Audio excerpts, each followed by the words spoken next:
અત્યારે તો silent mode ઉપર ગાડી પાછળ જાય છે, પણ તમને ખબર છે એક ટાઈમ એવું હતું કે જ્યારે જાત ભાતના મ્યુઝિક સાંભળવા પડતા હતા રિવર્સ પાર્કિંગના ટાઈમે.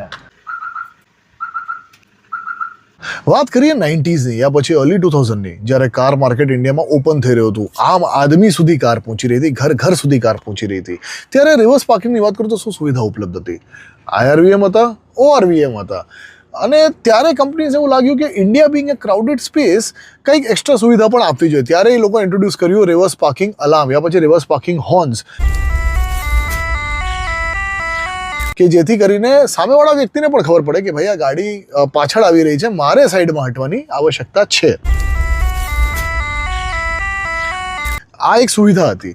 પણ જેમ જેમ ટાઈમ વીતતો ગયો, 2010ના આસપાસની હું વાત કરું, આ સુવિધા ન્યુસન્સમાં તબદીલ થઈ ગઈ, કેમ કે લોકો એમાં બોલિવૂડ મ્યુઝિક લગાડવા લાગ્યા, લાઉડ મ્યુઝિક લગાડવા લાગ્યા, તો નોઇઝ પોલ્યુશન વધતું ગયું. અને એટ ધ સેમ ટાઈમ ફોરેનની કંપનીઝ પણ ઇન્ડિયા આવી રહી હતી, જેવી રીતના German companies, American companies, Japanese companies, અને ત્યાંનું ટેક પણ અહીંયા લાવી રહી હતી. રિવર્સ પાર્કિંગ કેમેરાઝ આવી ગયા હતા, રિવર્સ પાર્કિંગ સેન્સર્સ આવી ગયા હતા. તો આપણો જે આમ હિન્દુસ્તાની છે એ આ બધું યુઝ કરતો થઈ ગયો હતો.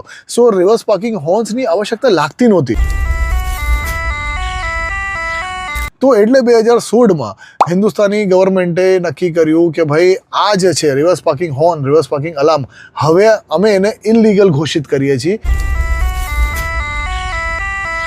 કેમ કે આ ન્યુસન્સ વધારે છે. અને હવે સુવિધાના નામ ઉપર આપણા પાસે રિવર્સ પાર્કિંગ કેમેરા પણ છે, રિવર્સ પાર્કિંગ સેન્સર્સ પણ છે. તો કોઈ બીજાને તમારે આગાહ કરવાની જરૂર નથી. તમે એઝ અ ડ્રાઈવર પોતે ધ્યાન રાખો કે ગાડી કોઈને અથડાતી તો નથી ને, આ તમારી જિમ્મેદારીમાં આવે છે. અને બસ ત્યારથી આ જે આખી વસ્તુ છે એ બંધ થઈ ગઈ.